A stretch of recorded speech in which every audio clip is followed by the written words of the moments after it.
గౌరవనీయులు మరి మన అభ్యర్థి రేపు భారీ మెజార్టీ తోటి గతంలో నన్ను 3.5 లక్షలతోటి గెలిపించిండ్రు. ఖచ్చితంగా ఇప్పుడు 4 లక్షల మెజార్టీ తోటి గెలవబోయే మన వెంకటరామరెడ్డి గారిని మాట్లాడవలసిందిగా కోరుతున్నాను.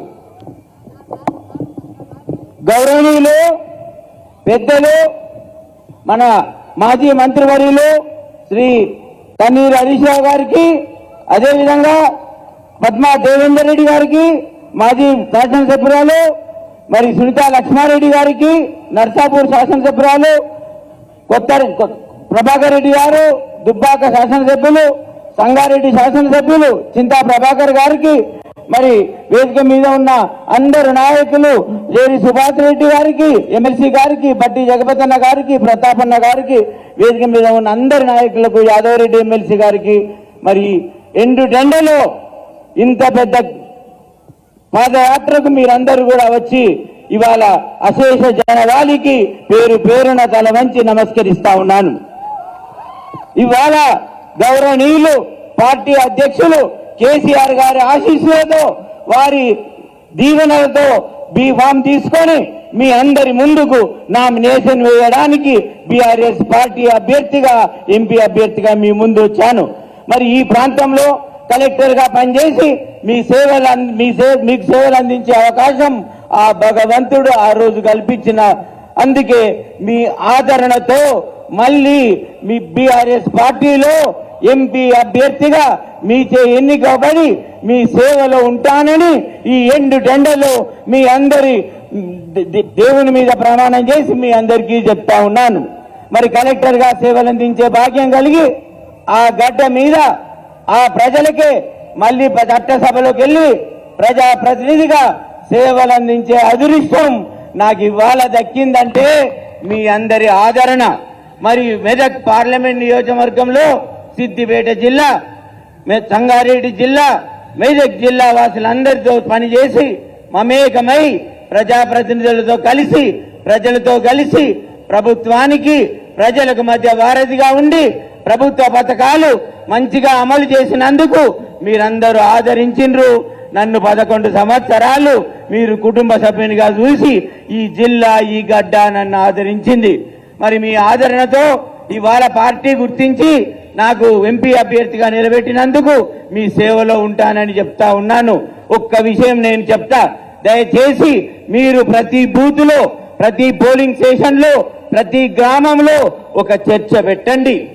ఇవాళ ప్రధాన పార్టీ నుంచి మనం 3 అభ్యర్థులం పోటీలో ఉన్నాం. బీఆర్ఎస్ పార్టీ నుంచి నేను, బీజేపీ నుంచి ఇంకొక అభ్యర్థి, కాంగ్రెస్ నుంచి ఇంకొక అభ్యర్థి. మరి అభ్యర్థుల గుణగుణాలు చూడండి. కలెక్టర్ గా మీ సేవలు అందించిన వ్యక్తిని నేను. మరి ఏ సమస్య వచ్చినా ఎమ్మెల్యే దగ్గరికి పోయినా, జెడ్పీటీసీ దగ్గరికి పోయినా, ఎంపీపీ దగ్గరికి పోయినా మరి వాళ్ళు కలెక్టర్ దగ్గరికే తీసుకొస్తారు. కలెక్టరే పని చేస్తాడు. మరి అలాంటి కలెక్టరే మీకు అభ్యర్థి అయి, మీ కుటుంబ సభ్యుడై మీ సేవలో ఉంటానంటే మరి నన్ను మీరు ఆదరిస్తారా? మరి నన్ను ఆదరించాలని, మాకు మీ జీవన్ని ఇవ్వాలని, మీ ఆశీస్సులు ఇవ్వాలని కోరుకుంటా ఉన్నా. నేను ప్రజాసేవ కొరకు అంకితమైనానని ఈ సభాముఖంగా చెప్తున్నా. మరి నాకు విద్యావంతుని, నాకు తెలుసు మన సమాజంలో పేద కుటుంబాలు విద్యకు అన్నిటికీ ఎంత కష్టపడుతున్నదని.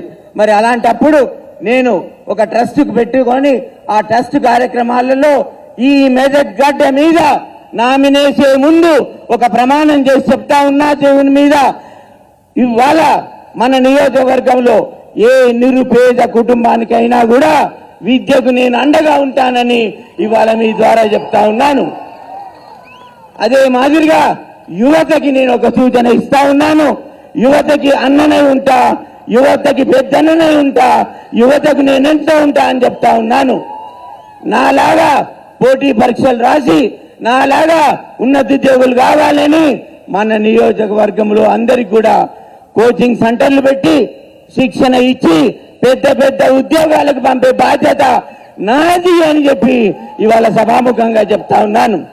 అదే కాకుండా నిరుపేద కుటుంబాలు ఎన్నో మన గ్రామాలల్లో బిడ్డ పెళ్లి చేయాలంటే 1,00,000 రూపాయలు పెట్టి ఫంక్షన్ హాల్ పెట్టి ఇవాళ కార్యక్రమాన్ని చేయాలి.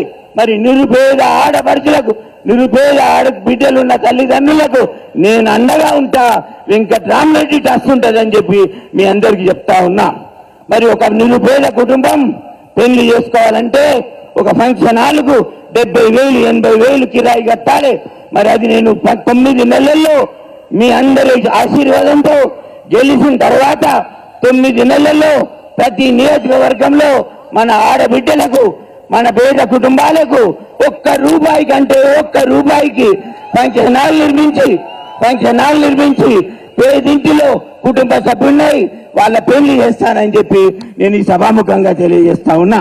మరి నాకు దీవించండి, అభ్యర్థులను చూడండి. అబద్ధాలు, మోసపూరిత హామీలు నేను చేయట్లేదు, నన్ను విశ్వసించి మీరు చేయండి. అదీష్ అన్న మన వెంట ఉన్నాడు. ఇవాళ మన మెదక్ పార్లమెంట్ నియోజకవర్గంలో మనందరినీ కూడా ముందుకు నడిపిస్తా ఉన్నాడు. మరి వారి సూచనల మేరకు నేను మీ ముందున్నాను.